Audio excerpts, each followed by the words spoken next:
Personal kong hiling sa inyo. Naalala ninyo,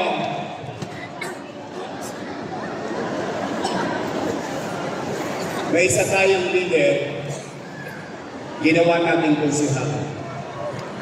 Naging konsihal. Tinapos pa natin ang termino niya, maging konsihal. Ipinalit natin yung ate niya na konsihal. Pinagpahinga natin yung ate niya, kinuha natin sa gobyerno, ipinaling natin siyang konsihal. Pagkatapos nun, ginawa natin siyang congressman. Naalala niyo? So madalit salita, ano man ang tagumpay na nakamit niya. Ano man ang kalalagayan niya. Ngayon, tayong lahat, naging bahagi noon. Tumulong tayo sa pangarap niya na maging congressman. Tama, mali? Kasama ko ba kayong tumulong doon? Talaga? Napuyan din kayo? Nahirapan din ba kayong ibenta siya? Pero nanalo siya. Tama, mali? Ngayon, nandiyan na yan. Ano sabi ko kanina?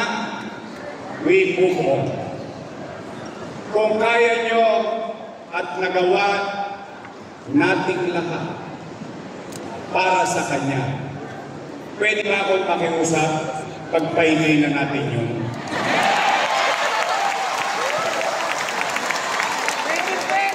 Pwede? Dati mabait eh.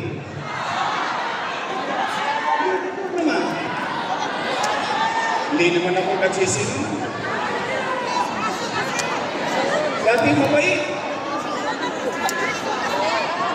Ngayon, akala mo kung sino na. Hindi, real talk lang naman. Wala naman tayong manira, mapapansin nito. Pinupuri pa nga natin. Dati mabait. Nasobrahan niya ata ang taba.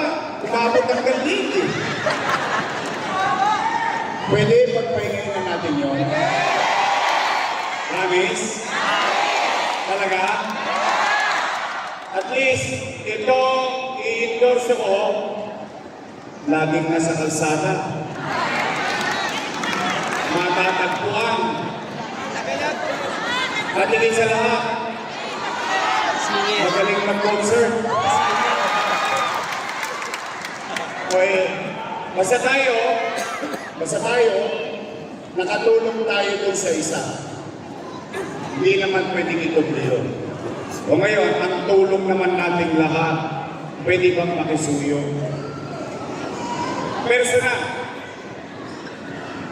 Personal kung pakisuyo sa inyo. Pwede ba ang gawin na nating congressman pagdating ng araw ng paghuhukom sa Mayo? Pwede ba si Apple Nieto?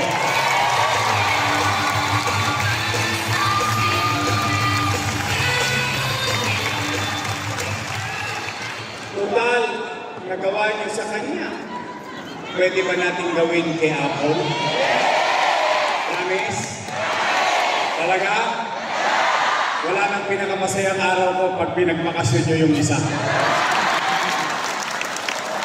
Ang katwiran ko simple lang. Alam niyo, ito real talk lang. Real talk lang. Yung aso, pakainin mo. Diba? Inamo mo. Tuta pa lang. Nilagang. Akalain mo mangangagat ng kamay ng taong nagpakain sa kanya. Kung yun nagawa sa akin,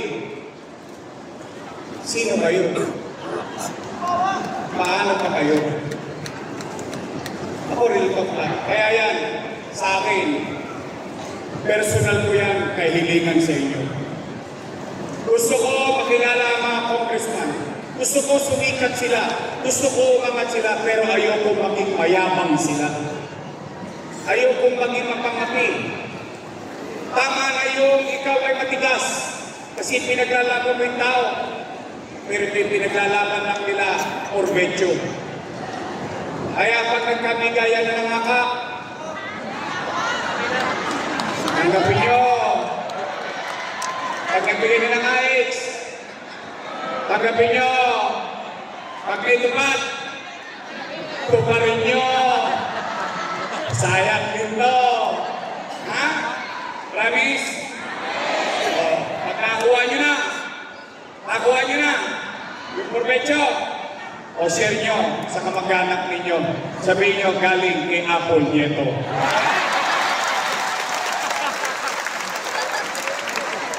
Pwede? Anim na araw ko, 6 na event ko. Ngayon lang ako nakiusap ng gusto para sa inyo. Kasi kung nandoon lang kayo sa meeting,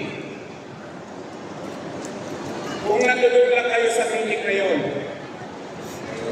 hindi nyo makakain yung sinabi sa akin. Hindi nyo makakain. Para kang hindi tao. Kung duro-duruin ka ng mga tao ang nilalagaan. Kaya, total na yan, nakapagbubo na rin naman kayo. Marami na rin kayo napahiwalay sa mga syota nyo. Nakabubo na kayo sa buhay, we move on. Now, dito ko susukatin ang galing ng kaagapay ng District 3 ng Maynila. Tingnan natin, dahil ipinagyayabang pa, wala daw kayong bilang. E titignan natin, nang makita niya yung hinahanap niyang sakit ng katawan. Pwede? Pwede? Promise? Aasa ako. Uulitin ko ang ating congressman, Apple Nieto.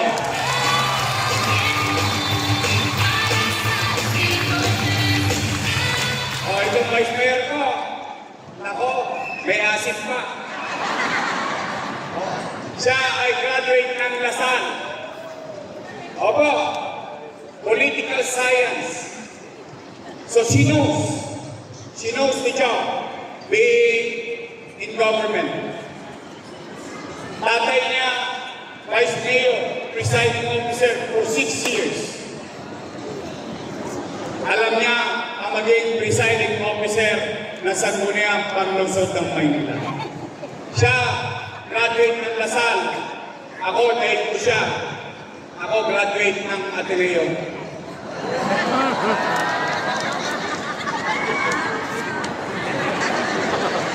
Ayaw niyo maniwala? Ateneo di Tondo. Alam niyo, nahihilig ako sa vice mayor na babae. At nahihilig din ako sa babaeng Lasalista. Alam niyo ba si Daini, graduate ng Lasal? Si Daini, ang Daini niyo, graduate niya ng Lasal Suben at Lasal Ta, nakalawit ng Tondo High School. Naikanto ko eh. Kinalawit ko sa Gently. Naalawayan.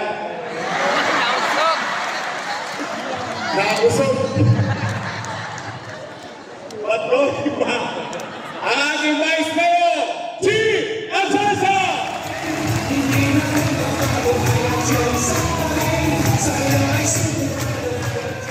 Promise, Israel? Yes! Your Miss Choice tayo? Yes! Promise? Yes! Buya na. Kaya na.